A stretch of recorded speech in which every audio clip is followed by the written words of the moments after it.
Season 2 of the Itsy Bitsy Zoomcast project. This season is called the ABCs and HCCs of Early Childhood Education.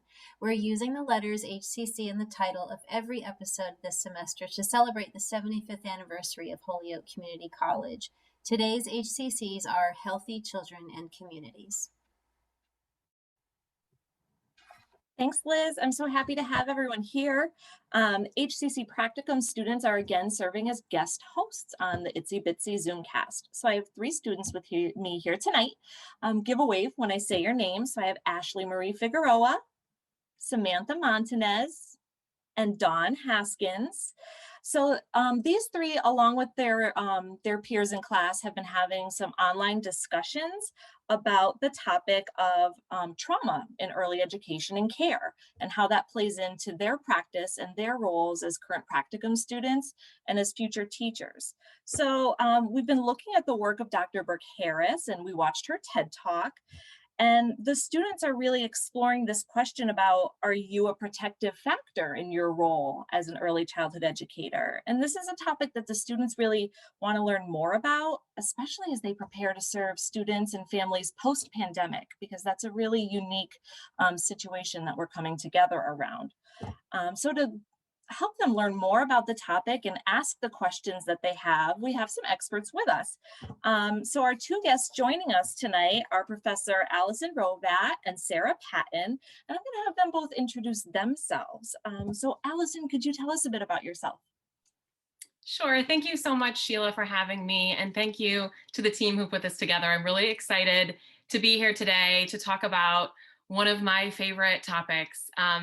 As Sheila mentioned, my name is Allison Rovat. I'm an assistant professor in human services at Holyoke Community College. And I'm also a therapist. And I have spent the majority of my career working with individuals and families who have experienced trauma. And the thing for me, about being introduced as an expert is that actually one of my favorite things about trauma is that I feel like my role is actually as a perpetual learner. And it might be surprising to some to know that the more that I learn about trauma, the more hopeful I am for what's possible within our families and communities. So I came here today, I put together some notes because this is a topic that could easily go from the Itsy Bitsy podcast to the long and rambly podcast. So I'll try my best to give you what I hope will be meaningful information, but I'm sure my enthusiasm might lead to longer answers than you were hoping for. Thanks for having me. Thanks, Allison. And you know what? Some Itsy Bitsy episodes are not so itsy bitsy. They're more like, I don't know, James and the Giant Peach or Jack and the Beanstalk. So sometimes we go on, and that's okay. Sarah, tell us a bit about yourself. Hey everyone, I just want to echo what Allison said. I am thrilled to be here and to share with you. If I'm going to introduce myself, I'm an early childhood mental health clinician. I'm a coach. I'm a trainer. I chair the Early Child Mental Health Roundtable of Franklin, Hampshire, and North Quabbin counties. And I just am so excited to be here talking to you about this topic. And I love what Allison said, because that is the frame, is learning and learners. And there's so much hope now in the research. So it's really exciting to be able to share what we know with you all. And I want to turn it inside out a little bit though. I would much rather talk about resilience than trauma. So just saying, and that's me. Thank you. I'm glad you said that, Sarah. What a great mindset. You know, Liz and I always talk about having that strengths-based approach, and I think the language we use is so important. I'm so glad you said that. So my student Ashley is going to start us off with the first question from the students. Are you ready, Ashley? Okay. Ready. Okay, so one of the first things the class realized during our online discussion on Moodle was that we need to deeply understand what the phrase protective factor means for us in the role as an early childhood educator. If you were to explain protective factors to someone new in the field, what are the top 3 things you would want them to know? Sarah, would you answer that first? Sure, I'd be happy to. Well, I think that what I want to say just generally is that what is a protective factor it's a great, I can see why it's a question, because it's a characteristic, really. It can be something like biological even within us, and it can be something much greater like our community or a culture. So those factors, they go all the way through. So and those things are there to help us build resiliency. That's what a protective factor does. So absolutely, students are protective factors.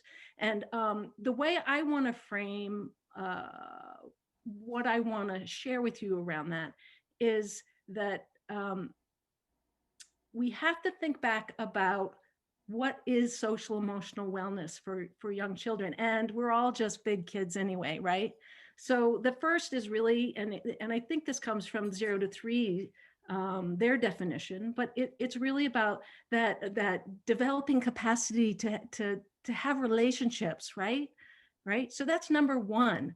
And so if we want to be a protective factor and really help children, we have to reflect on ourselves and how we show up to ourselves and to the children and to the families.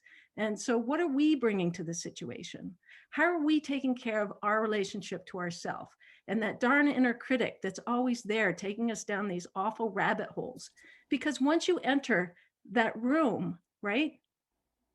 Are you there? Are you relationship ready? Are you there to connect? Right? Or are you like consumed with all the things that are hard in our lives? So it's a really good practice to reflect on that. I mean, we can't like make the things that are hard in our life go away, but we can acknowledge them and try to acknowledge them even with our coworkers if it's appropriate, but acknowledge them and say, okay, now I'm going to enter and be relationship ready for these kids. So that message is there. And for children, it's so important to have really strong attachments or people that they feel are there and are connected to them or are available to connect with, right? And we can think of all the thousands of ways where we show up where we're not quite there because of all the 10,000 things. So of course, going back to what Allison said, the whole piece about learning, right? We have to be willing to make mistakes. We have to we're not here to know everything. We're here about continually learning. And if we want kids to be able to learn and grow and develop, we have to model that within ourselves as well. So we really need to just, it's okay not to know all the answers. It's okay not to be perfect. And I think that especially when we're feeling vulnerable, especially in a time of a pandemic, right?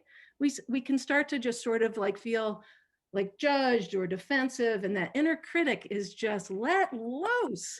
The inner critic starts driving our boat, and it's like, oh. So we have to really remember that we need to be thinking about how we send the message that these kids belong, right? It's really about belonging.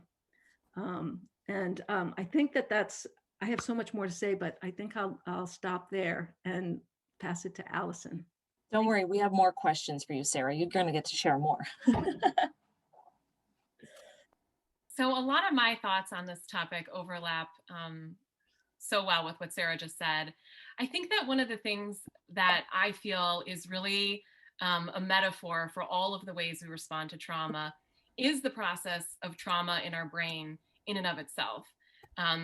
Chronic stress, living in crisis, the experience of trauma forces our brain to start looking at things as either or. Either we survive or we don't. Either we get it right or we fail.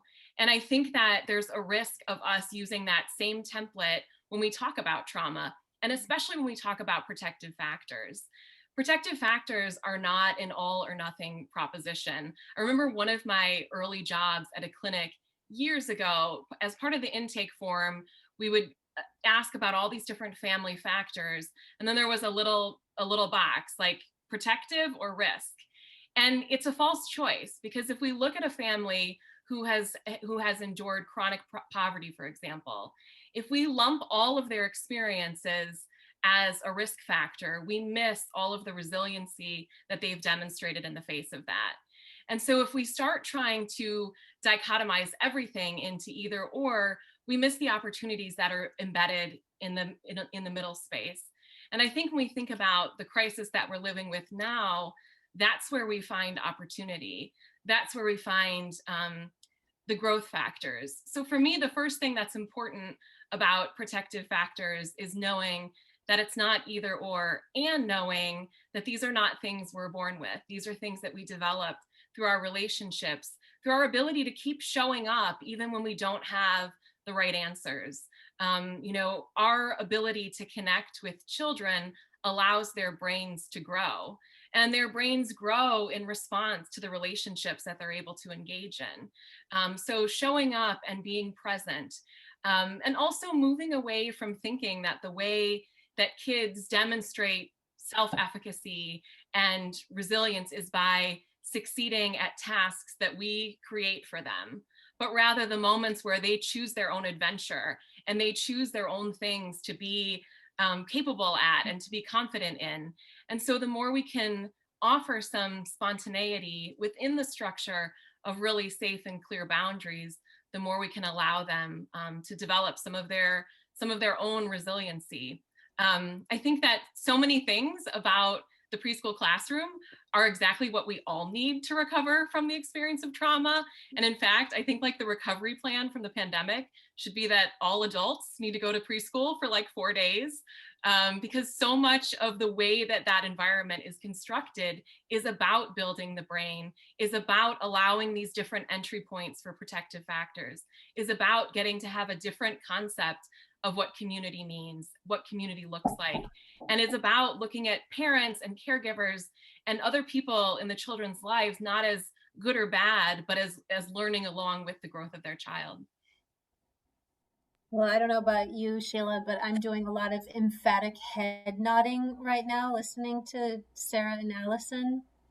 Same, and I was trying to jot down some of the sentiments that I'm feeling as I listen to you both, because it makes me feel filled with hope and filled with just excitement, knowing that the things that these students are practicing and are doing in their practicums and in their settings with children are bringing those play-based, relationship-centered experiences into classrooms. So I'm really thrilled, because for them, it could be very validating to hear from you that what they are doing is meaningful and is helping children. So I'm just thrilled. And it leads us right to Samantha's question. Go ahead, Samantha. I was just gonna say, you guys kind of answered a little bit of my question already, so that's kind of good. So in our research as a class, we learned that constant stress can cause biological changes that can be displayed in many ways in a classroom. The pandemic is a real-time example of living with constant stress, just like you guys said.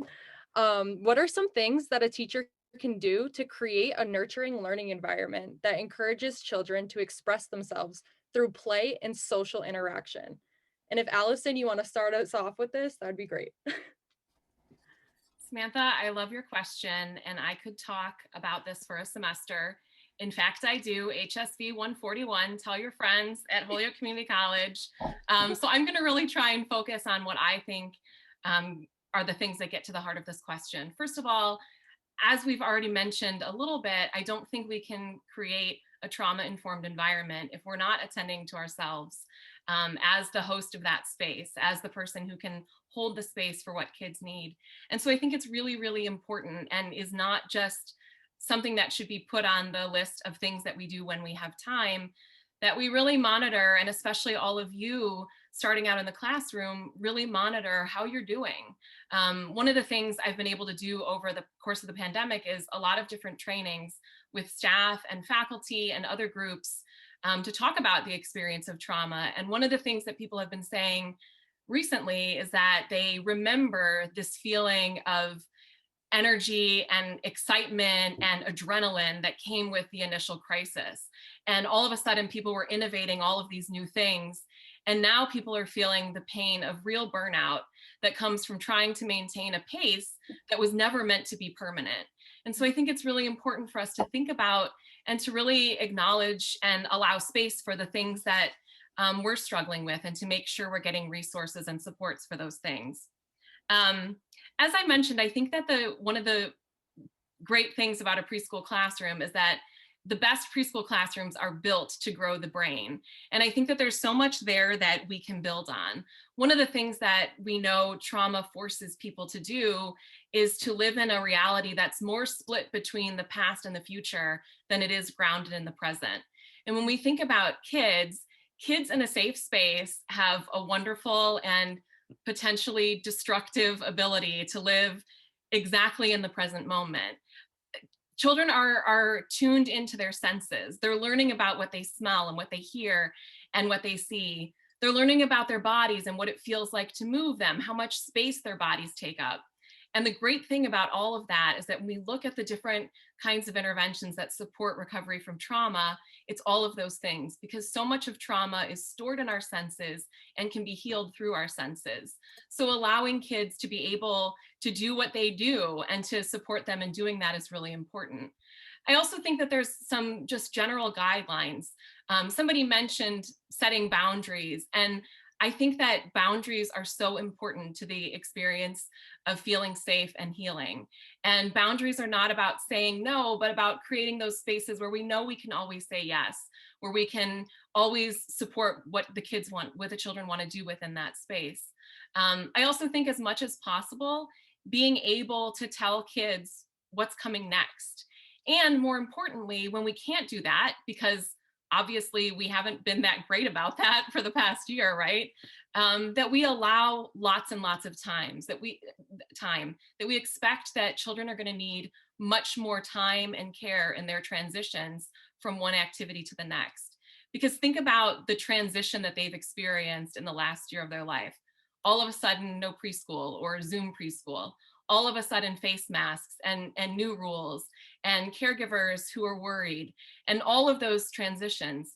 When we think about that feature of the brain that again wants us to choose between one or the other, sometimes it's making a choice between survival and learning. And we want to help kids be able to connect to the part of their brain that's ready to learn. And we can do that by building a space that feels safe and maintaining a space that feels like one where they can explore. That was amazing. Sarah, do you want to add? Yes, I do. Oh, Allison, that was so wonderful. That is exactly right. I just really want to say that we've all been part of this collective trauma, and the importance of taking care of ourselves and showing up. It's how we are, not so much what we are doing. We know that that's so important. And I guess what I want to say is that stress is in our bodies, right? It is absolutely in our bodies. Like we haven't had we've had some sort of trauma in our life and it's over. This stress is still going to be in our bodies. So yes, Allison, once we're done with the pandemic, we're going to be healing a lot, and the preschools are the place to be, because what we know now, and it's so exciting, you're all in the field now, there's so much new research, but the neuroscience shows us that the stress that's in our body, right, can create maladaptive patterns of reactivity, right? And it's you and the environment that can help calm that down. So how do we help calm that stress response system? You're going to laugh. It's all the things that a preschool does. It's through those repeated rhythms. It's through the patterns. We're repatterning ourselves and the kids to a more adaptive kind of response to stimuli, right? So how do we regulate? Oh my gosh. Well, through having those safe relationships, not being police saying things are you're wrong, that's bad or good. No, it's through having those experiences where you have, just think of the things that we do in early childhood. We hum, we sing, we clap, we dance, we chant sometimes. There's all sorts of body-based sensory, as Allison was saying, kind of repetitions that really help to soothe and regulate those activated stress response systems. And what I want to highlight and what Allison said is it is the routines. It is the repetition that's the important thing. And that means you are a routine. You're predictable, right? It's those predictabilities that we can bring that helps us relax, because you can't learn if you don't feel safe. You can't explore and be creative if you think I'm not good here, I'm bad, or or all of those kind of things. I guess I want to say that The other thing is it's really important about the anticipation, letting kids know what comes next, but also remember the body. You know, who does it? Like Greg, Rafi, Greg and Steve, I know, shake your sillies out.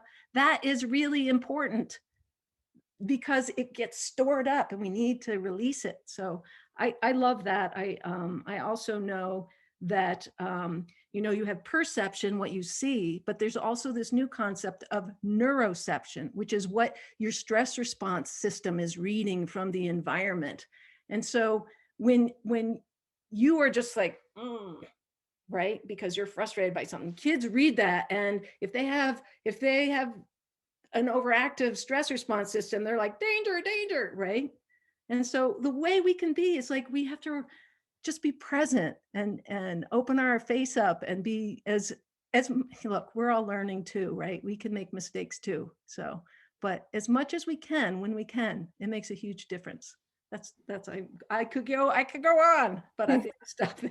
We're going to need to have a second Yeah, episode on second this too. topic because this is just Indeed. beyond rich, and I would record forever. Mhm. But you know, this is making me think, Allison and Liz, that when everyone comes back to campus, we should have a play space in our early ed center where we do some activities, some preschool-like activities with the grown-ups from campus. We could do We've something. talked about that before. I feel like that came up in the episode with President Royal. So Yeah. put that in the back of your brain. Yep. Play is good, right? Play is Play good. is good. It's good for all of us. And Yep. sometimes as grown-ups, we forget how to play. So we can help sure people do. relearn that. So we can let Dawn, Dawn- yeah. yeah. So we're all happy that everyone came, and thank you for joining us. So tonight's HCCs were Healthy Children and Communities. Thank you, Allison and Sarah, very much for joining our conversation tonight. It means a great deal to us to have you here sharing your expertise on a subject that really means so much to all of us, especially at this time.